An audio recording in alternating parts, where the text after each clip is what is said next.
time to spin the wheel here. I think it's time to pick a Popcak.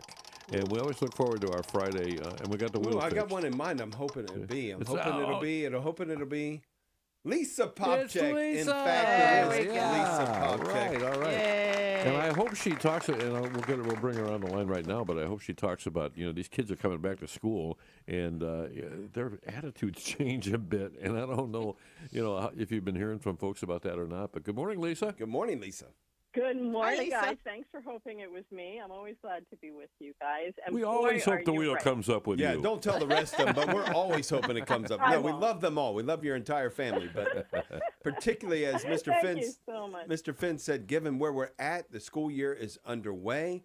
Obviously, so much going on in and around the children, plus so much going on at schools. How and what are you hearing back from parents regarding the beginning of our school year thus far?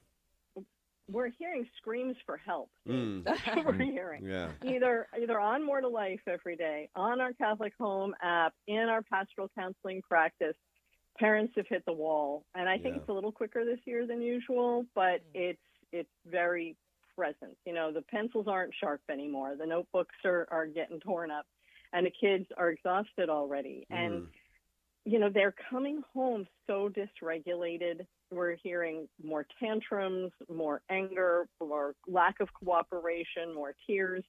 And we really have to take a look at the why and the what to do most of all. And the why is because, our kids are out there doing something we call masking all day long. And adults know this too, but we've had more experience at it. But, when you're like, let's say you're at an important business meeting and you're just in your best form all day and you come home and you're like, why am I so tired? All I had to do was present my stuff and be nice to people. And we come home just exhausted. Well, the kids are doing that all day long. They're trying to be their best selves. They're trying to not be bullied. They're trying to do all these things. And then they get home and they're in what they want to be their safe space. And often we as parents are kind of going through the same thing and rushing through the after school or after work time. And we forget that we have to intentionally be that safe space for everybody to recollect themselves, get in touch with their best selves again, give the kids some attention that they need. And that sounds really overwhelming when you're tired yourself. But there are some things we can do to set that right pretty quickly, actually, if you'd like to know what they are. Sure. So the first thing, and it's going to sound crazy, but these come from our first rite in the liturgy of domestic church life, where people can hear about that either on our show or on our Catholic HOM app. But the first rite is prioritizing.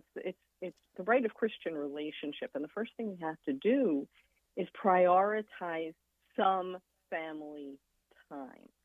Now, I don't know about you guys, but we're all around the same age. When I used to come home from school, there would always be cookies and milk waiting for me. And maybe if my mom was home, we could get some time, kind of catch up with each other, have that moment. Well, we don't necessarily want to do cookies and milk because we know what sugar does to kids now. But a nice snack, a drink, and a few minutes before mom has to run and get dinner ready or the kids have to start homework, have that time together to just reconnect, not necessarily grill them on their day, but just have a moment where they can be and you can reconnect with them instead of, just rushing off to the next thing. The other thing we really want to focus on is giving generous attention to each other's needs.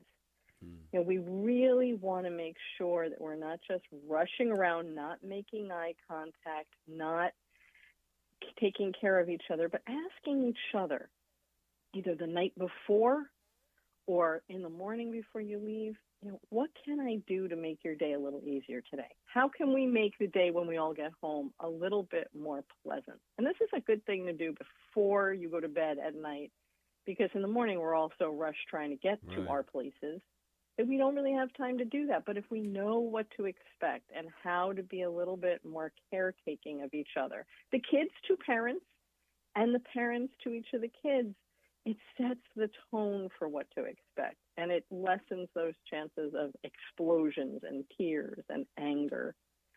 The other thing we have to keep in mind is what we call discipleship discipline. We all get really set off by our kids' wild emotions. And so we have a tendency to become highly emotional as well. We yell, we send them to their rooms, we threaten things because we're freaked out by them freaking out.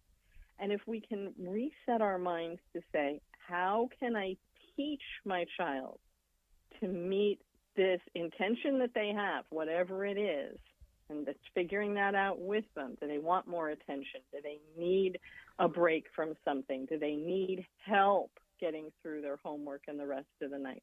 How can I teach them to express that in a positive way, in a healthier, holier, more respectful way, instead of just punishing it out, because that just escalates everybody's situation.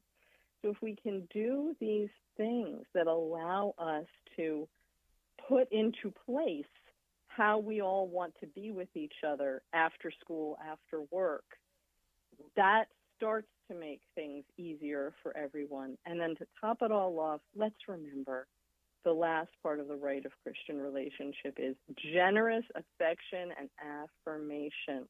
What your kids are doing by freaking out at you is actually saying, notice me, see me, pay attention to me. They're doing it in the worst way. We just want to shut them away or send them back to school. We don't want to deal with it. But if we can remember what we all need is a real hug, a sustained hug so we can get in sync with each other again, breathe with each other again, letting them know you missed them all day, letting them know you're glad to be with them, and giving them a bit of the attention they need so that they feel more in sync with us and us with them. When we can do that and tell them, hey, I'm really proud of you for making it through today. Hey, you really did your best on that. Or I'm just so glad to have you home. Whatever today brought, I'm just glad we're back together.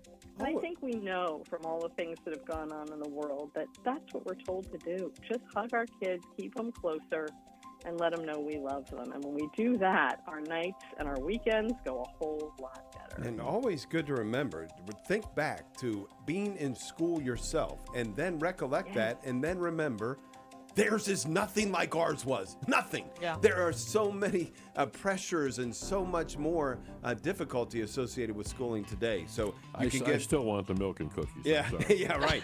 You can get all the help you need by going to Catholic Households on Mission. Go to your app store and download Catholic Households on Mission or CatholicHome.com. Visit that and you can download it from there as well. Thank you, Lisa. Thank you, guys.